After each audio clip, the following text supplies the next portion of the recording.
Shall we be off then? Alright guys, this is kind of a special kill. Um, and the thing is here that we are running our level 1 character to discover a little bit more about just how high the drain values can go here. For bossing and such, once you get to the end of the game, how good can you actually be? So the question here to solve is how fast can we beat Oliver? That's So a let's solid see. start. Okay, and we'll go for Louis. There we go.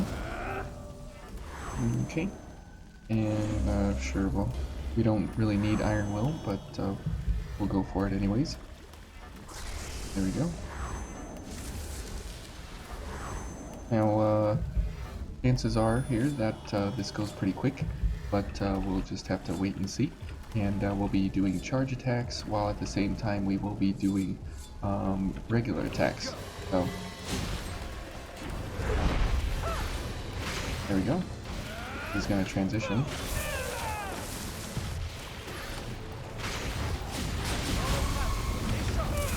Okay, and so there at level 1, yeah, you can completely annihilate. It's a little bit ridiculous. So yeah, even if you're playing level 1 and you're paired up with the regular stats of the game, if you have the Venus Claw, you can do pretty good drain attack value here at 870, and also the Silver Garb is a good choice, as well as the Prayer Shawl. These are the three kind of high damage uh, drain attack or backstab blood veils in the game for the first playthrough that you kind of stumble across that are worth it. So there's a kill on Oliver as level 1, kind of in a weird kind of a setup here, but it can be exceptionally fun to go back to your first playthrough or level 1, and once you kind of understand how the game goes, you can just absolutely wreck through these guys very, very, very, very quickly, very, very easily. I mean, we don't even have Swift Destruction here. We don't have Heroic Fang, and I should probably work on those. We don't have Merciless Reaper.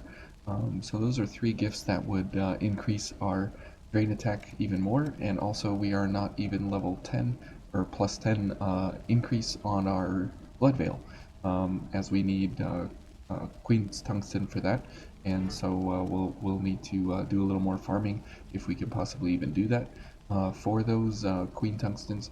But as you can see, there's still a lot missing from the kit, but even at level 1 here, this kind of a setup here pairing with Heimdall and such, you can absolutely wreck through and have zero real issues with the game, even in the early to later stages, as you set up here for drain attacks. So in the first playthrough of the game, you can do huge amounts of damage from drain attacks, backstabs, and the like. Now the problem is for bosses, you don't have the ability to go for any kind of backstab, but if you are going for drain attacks, you can absolutely get to this level. But at the same time, you need Charge Accelerator, you need Heimdall. These come later in the game. You need Time Crunch. This comes from our good boy. This comes from um, uh, which Blood Veil did it come from? It was Skothic. Yeah, it comes from Skothic. So you have to make sure that you save Emily the first time through in order to get Time Crunch. I went over all the skills that I would be picking up in my level 1 playthrough, of the perspective of what I would do for a new game. But this is also more that I would add on here as a kind of my perspective of how you would go for picking up all the skills. So we will do another kill once I get Swift Destruction and Heroic Fang and Merciless Reaper. So there's a lot of vestiges that I need to go back and pick up and then master the skills and stuff. So that'll be a little bit of time coming there, but it will definitely be happening, as I was curious about this, how it would do as a level 1 character, and it absolutely just destroys everything. And we didn't. Oh, and we didn't even have Sacrificial Edge going because we don't have it researched here from Heimdall. So if we go ahead and look at our gifts, and we can go ahead and learn Sacrificial Edge. And if we would do Oliver again here, now Sacrificial Edge, as it what it does is it adds 800 to your skills basically, and to your scaling of your weapon. So if we go for Sacrificial Edge here, we will see that we are increased a lot more there on or it adds 1200 to your drain attack, and it adds 800 to your weapons. So now our drain attack is exceptionally high, and if we go for Oliver again here, this will be a little bit dumb of a kill. So this will kind of make up for like Merciless Reaper and such, and let's see how we do here. And it's nice that we can go for Louis and still get all of our other gifts and such going, because Merciless Reaper is Sacrificial Edge is only 10 Ichor, so we can go for everything here that we need to go for in order to get ourselves going. And let's go ahead and heal. There we go. And we'll go for Time Crunch. There we go. And we'll just get more Ichor and go for that.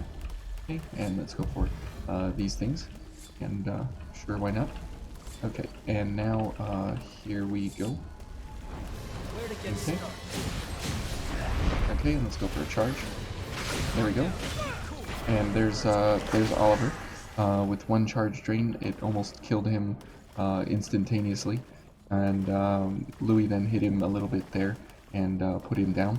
So this is absolutely ridiculous how how this setup can go here for level 1 characters, especially if you're trying to you know, max out yourself and get maybe some cool videos out there and stuff. You make sure that you go for some really high damage and things.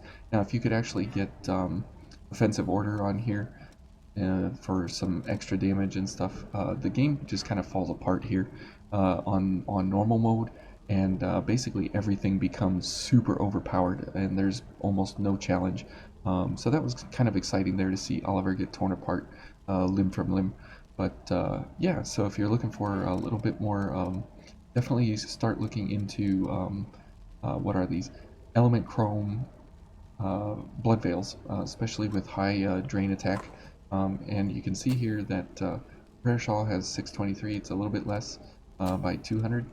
And the Silver Garb has 592, so just under 600. So these two are fairly similar, but they are very different, as this one's a Stinger and this one's an Ivy, so they operate a little bit differently.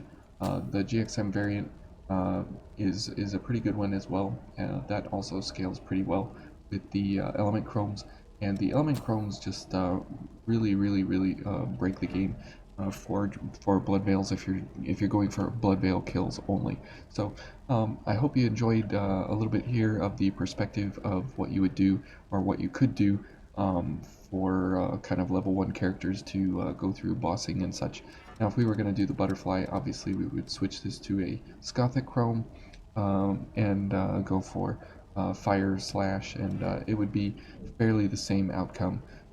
But we can check that maybe next time. So thank you all for watching, and we'll see you in another video.